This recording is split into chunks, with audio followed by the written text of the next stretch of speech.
भारत माता की। बोरोरा आमार प्रणाम नेबेन छोटोरा भालोबासा। दक्षिणेश्वर काली मंदिर और काली घाट मंदिर श्री श्री 108 करुणामयी काली माता मंदिर, दमदम बालाजी हनुमान, रामकृष्ण सेवा मंदिर, इन सभी पावन स्थानों में विराजमान देवी देवताओं को मैं आस्थापूर्वक नमन करता हूं। आज कौशकी अमावस्या का पावन दिन भी है। मैं आप सभी को शुभकामनाएं देता हूं। साथियों, मैं ऐसे समय में कोलकाता आया हूं जब दुर्गा पूजा की तैयारियां शुरू हो गई है। कुमारटुली में माता दुर्गा की प्रतिमा गढ़ी जा रही है। बड़ा बाजार से पार्क स्ट्रीट तक कोलकाता नए रंग में, नई रौनक के साथ सज रहा है। आस्था और आनंद के पर्व के साथ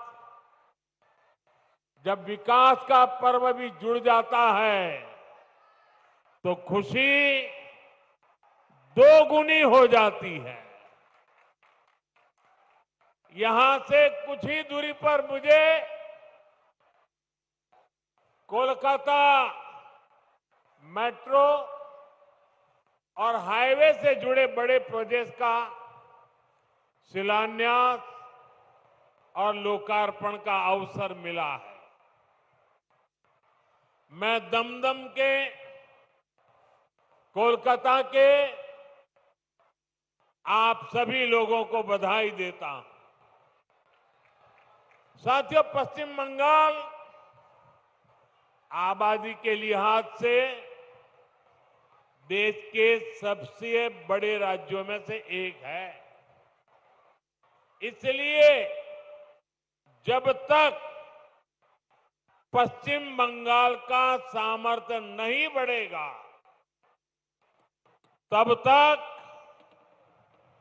विकसित भारत की यात्रा सफल नहीं हो पाएगी, क्योंकि बीजेपी का कन्विक्शन है, बीजेपी मानती है,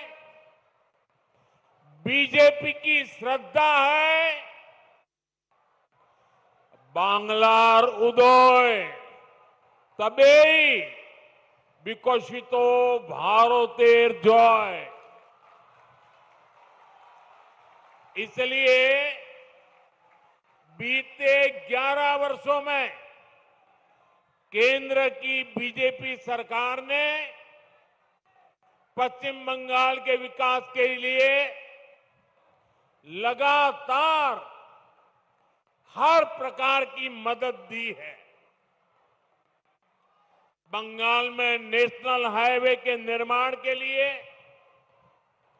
जितना पैसा कांग्रेस की यूपीए सरकारों ने अपने 10 साल में दिया था, उससे 3 गुना से ज्यादा पैसा भारत सरकार ने पश्चिम बंगाल को दिया है। रेलवे के लिए भी बंगाल का बजट पहले की तुलना में 3 गुना बढ़ाया गया है।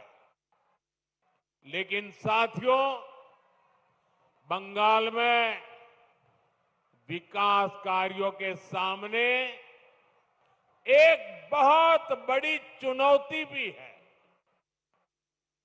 चुनौती ये कि बंगाल के लिए जो पैसा हम राज्य सरकार को सीधे भेजते हैं, उसका ज्यादातर हिस्सा यहां लूट लिया जाता है।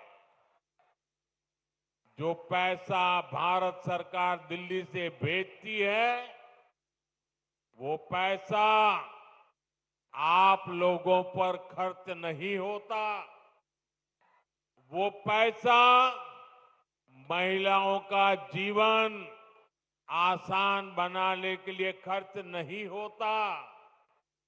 वो पैसा टीएमसी काडर पर खर्च होता है। इसलिए गरीब कल्याण की अनेक योजनाओं में बंगाल देश के दूसरे राज्यों से पिछड़ा हुआ है। साथियों, यही स्थिति कुछ साल पहले हमारे पड़ोस में असम के भी यही हाल थे, त्रिपुरा का भी यही हाल था। लेकिन जब से असम और त्रिपुरा में भाजपा सरकार बनी है, गरीब कल्याण की योजनाओं का लाभ वहां जनता को मिलने लगा है। आज इन राज्यों में हर घर जल, यह काम तेजी से चल रहा है। आयुष्मान योजना के तहत 5 लाख रुपए तक मुफ्त इलाज हर गरीब को मिल रहा है। गरीबों के पक्के घर बन रहे हैं। बंगाल में भी जनता तक सारी योजनाओं का लाभ पहुंचाने के लिए जरूरी है कि यहां पश्चिम बंगाल में भाजपा सरकार होनी चाहिए।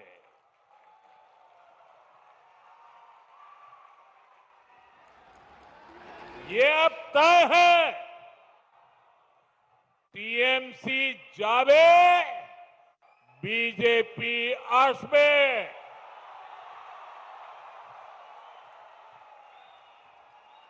भाइयों बहनों, ये धरती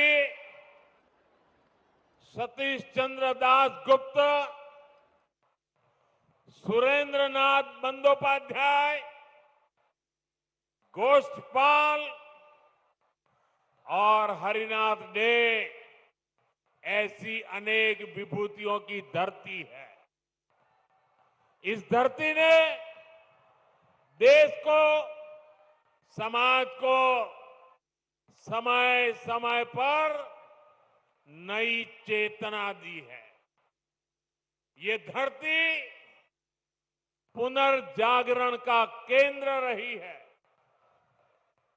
यही वो अमर वाणी गूंजी है जो कहती है, जागो, उठो, नभो जीवोनेर गाने, नभो आलोक, झालाओ प्राणे प्राणे। साथियों, आज पश्चिम बंगाल को सच में नई रोशनी की जरूरत है, सच्चे परिवर्तन की जरूरत है। पश्चिम बंगाल ने आजादी के बाद पहले कांग्रेस और फिर लेफ्ट का लंबा दौर देखा है।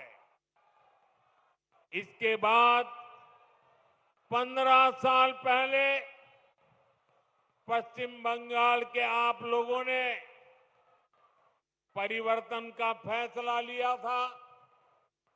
आप लोगों ने मां, माटी, मानुष के नारे पर भरोसा किया था, लेकिन हालात पहले से भी ज्यादा खराब हो गए। भर्ती घोटालों से नौजवानों का भविष्य खराब हो गया। बहनों बेटियों पर अत्याचार बढ़ गए। क्राइम और करप्शन ये टीएमसी सरकार की पहचान बन गए।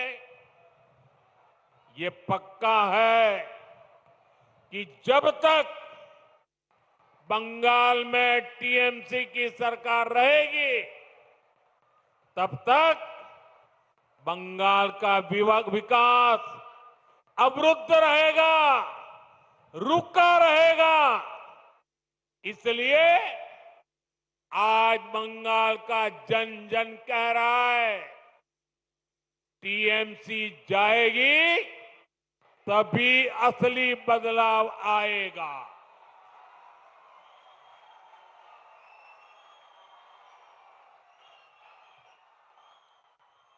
टीएमसी जाबे तबेई আসল পরিবর্তন আসবে।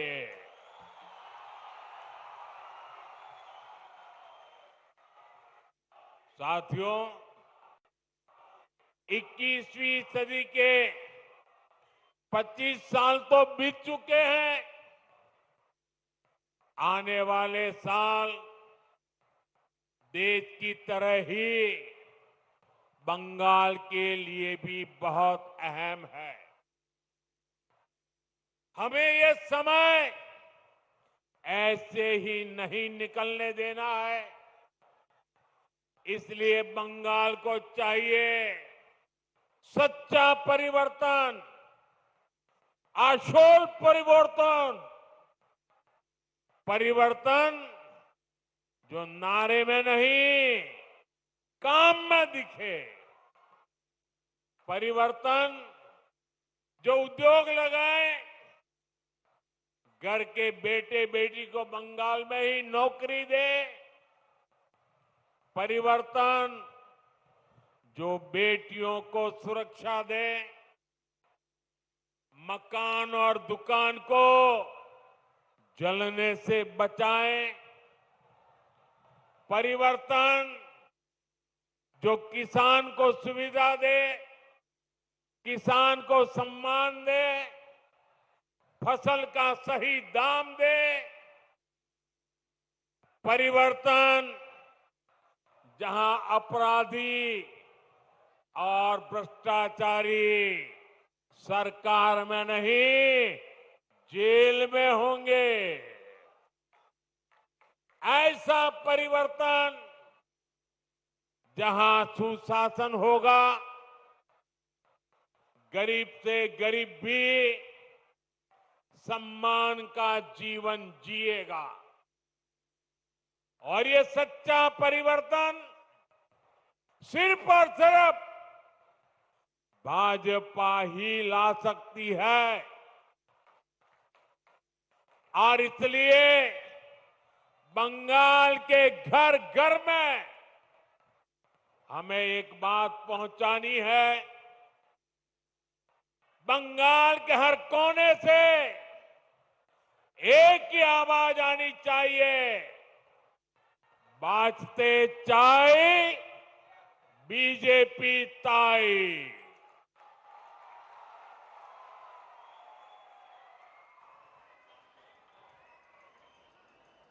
यही बंगाल की असली पुकार है, यही बंगाल का भविष्य है। साथियों, ये वर्ष डॉक्टर श्यामा प्रसाद मुखर्जी की जन्म जयंती का 125वां वर्ष है। भाजपा का तो जन्म ही डॉक्टर मुखर्जी के आशीर्वाद से हुआ है। वे भारत के औद्योगिक विकास के जनक रहे हैं। दुर्भाग्य से कांग्रेस ने कभी उनको इसका श्रेय नहीं दिया। देश के पहले उद्योग मंत्री के रूप में भारत की पहली इंडस्ट्रियल पॉलिसी उन्होंने ही बनाई थी। उनकी नीतियों में बंगाल की इस धरती की कुशलता थी, यहां से मिला अनुभव था। अगर हम उस नीति पर चले होते तो देश की तस्वीर कुछ और होती, लेकिन उन नीतियों को भुला दिया गया। फिर ऐसा भटकाव हुआ कि हम पूरी तरह से विदेशों पर निर्भर हो गए। और मेरे प्यारे बंगाल के भाइयों बहनों, हमें गर्व है कि हम डॉक्टर श्यामा प्रसाद मुखर्जी के सैनिक हैं। हम मां भारती के सेवक हैं। जो सपने डॉक्टर श्यामा प्रसाद मुखर्जी ने देखे थे, उसके लिए एक सैनिक की तरह हम अपना जीवन खपा रहे हैं। बंगाल की प्रबुद्ध जनता जानती है कि दूसरों पर निर्भरता यानी आत्मसम्मान पर चोट। इसी स्थिति से हमें देश को बाहर निकालना है। इसलिए आज देश ने आत्मनिर्भरता का मूल मंत्र लेकर के नई ऊंचाइयों को प्राप्त करने का फैसला लिया है। मेक इन इंडिया आज एक बड़ी सिद्धि बन रहा है, जिसके लिए हमारा कोलकाता, हमारा बंगाल जाना जाता था। वो गौरवशाली अतीत हमें मिलकर के फिर से लौटाना है। इसलिए आज बंगाल में एक ही गूंज है, टीएमसी के शोराव, बांग्ला के बचाओ। साथियों, भाजपा जो संकल्प लेती है वो सिद्ध करके दिखाती है। इसका ताजा प्रमाण अभी हमने ऑपरेशन सिंदूर के दौरान देखा है।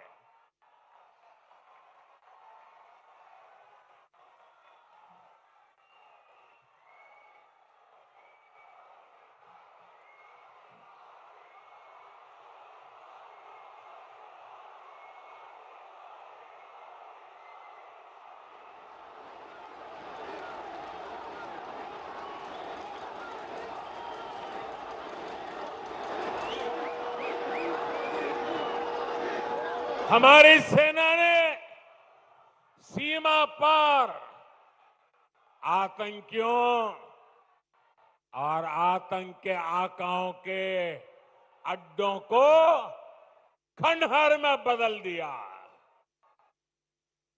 हमारी सेनाओं ने आतंकियों को ऐसा सबक सिखाया कि पाकिस्तान की आज भी नींद उड़ी हुई है। भारत की इस सफलता के पीछे बहुत बड़ी शक्ति मेड इन इंडिया अस्त्र शस्त्र की रही है। और मुझे गर्व है कि भारत की सेना को ताकत देने में बंगाल के इस इलाके की भूमि का बहुत बड़ा योगदान है। इच्छापुर में गुलामी के कालखंड में डिफेंस मैन्युफैक्चरिंग का काम शुरू हुआ था। लेकिन कांग्रेस की सरकारों ने भारत की ऐसी डिफेंस इंडस्ट्री को बर्बाद कर दिया था, हमारी सेना को विदेशों पर निर्भर कर दिया था। अब भाजपा सरकार ने भारत की डिफेंस इंडस्ट्री को नई ऊर्जा दी। इसका लाभ यहां की फैक्ट्री को भी मिला है। आज ये फैक्ट्री आधुनिक राइफल और अन्य हथियार बना रही है। इससे यहां छोटे छोटे उद्यमियों के लिए नए अवसर बने हैं। इन कारखानों के कारण दमदम, बैरकपुर क्षेत्र में हजारों लोगों को रोजगार मिल रहा है। साथियों, इच्छापुर डिफेंस फैक्ट्री सिर्फ एक उदाहरण है। आप यहां 2026 में भाजपा सरकार बनाइए, हम बंगाल को डॉक्टर श्यामा प्रसाद मुखर्जी के सपनों का बंगाल बनाएंगे।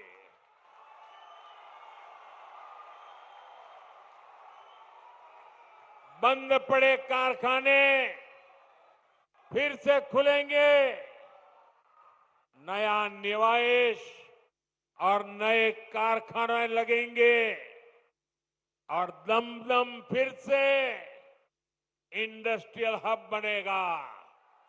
ये भाजपा का संकल्प है।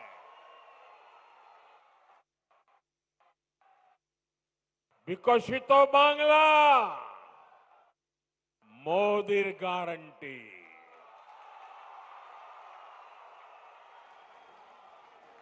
साथियों, भाजपा के पास पश्चिम बंगाल के विकास का एक ठोस प्लान है, एक रोडमैप है।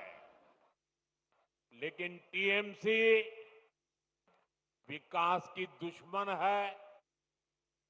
इसका साक्षी ये दमदम क्षेत्र भी है।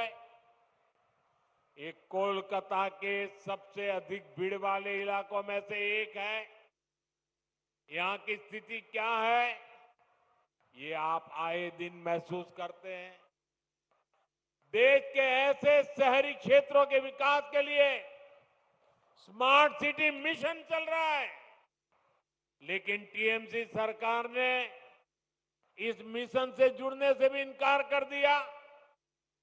लोगों को असुविधा होती रहे, विकास ठप होता रहे, लेकिन टीएमसी का मिशन जैसे तैसे बीजेपी को रोकना है, केंद्र की योजनाओं को रोकना है। मैं बंगाल के भद्रलोक से पूछता हूं, क्या यह तरीका सही है? क्या ऐसी पॉलिटिक्स से पश्चिम बंगाल का भला होगा? इसलिए मुझे आप सभी का आशीर्वाद चाहिए। आप यहां भी भाजपा को एक बार अवसर देकर देखिए। साथियों, बंगाल में भाजपा आएगी तो रेल और मेट्रो का तेजी से विस्तार होगा। मैं तो चाहूंगा कि यहीं पर इलेक्ट्रिक व्हीकल से जुड़ा व्यापक इंफ्रास्ट्रक्चर बने। यहां बहुत बड़ी मात्रा में इन्वेस्टमेंट आए, नौजवानों को रोजगार मिले। ये तभी होगा जब यहां कानून का राज आएगा, जब यहां भ्रष्टाचार पर लगाम लगेगी और जब बंगाल में डबल इंजन की भाजपा सरकार होगी। साथियों, पश्चिम बंगाल के पास इतिहास और संस्कृति की भी अनमोल धरोहर है। ये बांग्ला विरासत विकसित बंगाल बनाने के अभियान को प्रेरणा देगी। बीजेपी सरकार पूरे गर्व के साथ बांग्ला भाषा और बांग्ला संस्कृति को सशक्त करने में जुटी है। ये हमारा सौभाग्य है कि हमें बांग्ला भाषा को क्लासिकल लैंग्वेज यानी शास्त्रीय भाषा का दर्जा देने का सौभाग्य मिला।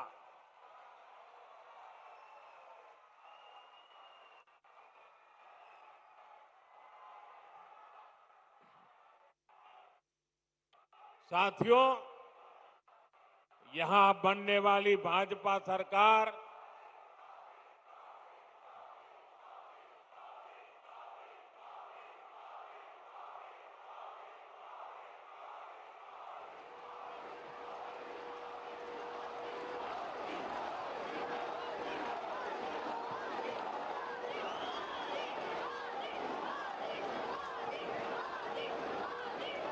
साथियों, जब भाजपा सरकार बनेगी, हेरिटेज टूरिज्म पर भी बल देने का हमारा प्लान है। साथियों, हम गंगा जी पर जो इनलैंड वाटरवे बना रहे हैं या फिर जो हमारा समंदर है, इसमें क्रूज टूरिज्म के लिए बहुत संभावना है। ऐसी हर संभावना को भाजपा सरकार बनने के बाद तलाशा जाएगा ताकि पश्चिम बंगाल के नौजवानों को काम के लिए कहीं और जाने के लिए मजबूर न होना पड़े। साथियों, इस बार लाल किले से मैंने देश की एक बहुत बड़ी चिंता की चर्चा की है। ये चिंता घुसपैठ के बढ़ते खतरे की है। कोलकाता के पश्चिम बंगाल के लोग समय से आगे की सोचते हैं। इसलिए आपके बीच मैं लगातार इस बहुत बड़ी राष्ट्रीय चुनौती की चर्चा करता रहा। आजकल आप देखते हैं, जिन देशों को विकसित कहा जाता है, जिनके पास संसाधनों की कोई कमी नहीं है, वहां घुसपैठियों के खिलाफ मुहिम चल रही है। ये देश अब घुसपैठियों को ज्यादा नहीं सह सकता। घुसपैठियों को निकालना चाहिए कि नहीं निकालना चाहिए? घुसपैठिए जाने चाहिए कि नहीं जाने चाहिए? उनको भगाना होगा कि नहीं भगाना होगा? कौन भगा सकता है? कौन भगा सकता है? घुसपैठियों से बंगाल को कौन मुक्त करा सकता है? घुसपैठियों से बंगाल को कौन मुक्त करा सकता है? साथियों, मोदी नहीं, भाजपा नहीं, आपका एक वोट करा सकता है। आपका एक वोट, एक बार वोट दे दीजिए, ये घुसपैठिए भाग जाने लग जाएंगे जी। साथियों, भारत के पास तो संसाधन सीमित है। हमें अपने नौजवानों को रोजगार देना है, अपने नागरिकों को सुविधाएं देनी है। जो घुसपैठिए हमारे नौजवानों का रोजगार छीन रहे हैं, जो हमारे इंफ्रास्ट्रक्चर पर दबाव डाल रहे हैं, जो हमारी बहनों बेटियों के साथ अत्याचार कर रहे हैं, ऐसे घुसपैठियों को हम भारत में नहीं रहने देंगे।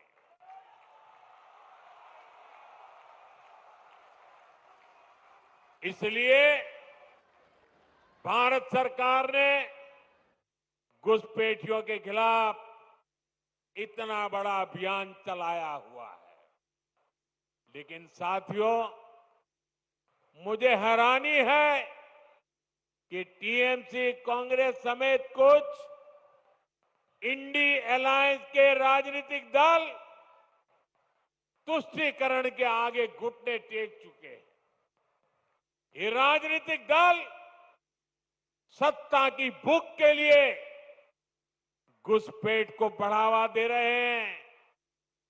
कुछ जगह पे तो दिख रहा है उन्होंने घुसपैठियों की शरण ले ली है। साथियों, पश्चिम बंगाल तो सीमावर्ती राज्य है। जिस प्रकार बॉर्डर के इलाकों में डेमोग्राफी बदली जा रही है, ये पश्चिम बंगाल में सामाजिक संकट भी पैदा कर रहा है। खास तौर पर किसानों से धोखाधड़ी करके उनकी जमीन पर कब्जा किया जा रहा है। आदिवासियों को गुमराह करके उनकी जमीन हड़पी जा रही है। देश ये सहन नहीं कर सकता। इसको रोकना ही होगा। इसलिए इस बार लाल किले से मैंने घुसपैठ के खिलाफ विशेष डेमोग्राफी मिशन की घोषणा की है। जो लोग सिर्फ यहां हमारे लोगों की रोजी रोटी छीनने आए हैं, जो फर्जी तरीके से कागज बनाकर रुक गए हैं, उनको यहां से जाना ही होगा।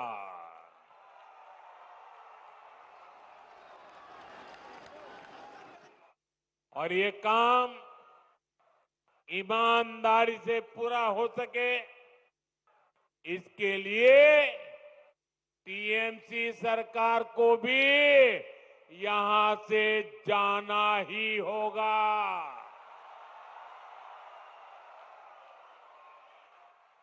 साथियों, पिछले 11 साल से देश भ्रष्टाचार के खिलाफ निर्णायक लड़ाई लड़ रहा है। अब इसी दिशा में देश ने एक और बड़ा कदम उठाया है।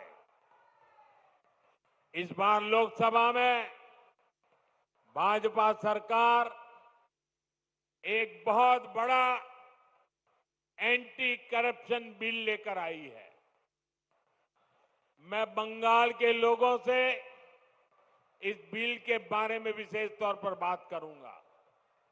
साथियों, आप भी जानते हैं, हमारे देश में अगर एक छोटा सा सरकारी कर्मचारी, चाहे वो सरकारी कर्मचारी ड्राइवर हो, प्यून हो, सरकार की किसी कैंटीन में काम करता हो, सरकार में कहीं साफ सफाई का काम करता हो, अगर वो कर्मचारी को किसी पुलिस वाले ने जेल में बंद कर दिया तो करीब करीब 50 घंटे में अगर उसको जमानत नहीं मिली और 50 घंटे जेल में रह गया तो ऑटोमेटिक उसकी नौकरी चली जाती है, सस्पेंड हो जाता है। एक छोटा मुलाजिम 2 दिन अगर जेल में रहे तो उसकी जिंदगी तबाह करने के कानून है। लेकिन कोई मुख्यमंत्री, कोई मंत्री, प्रधानमंत्री अगर जेल चला जाए तो उसके लिए कोई कानून नहीं है।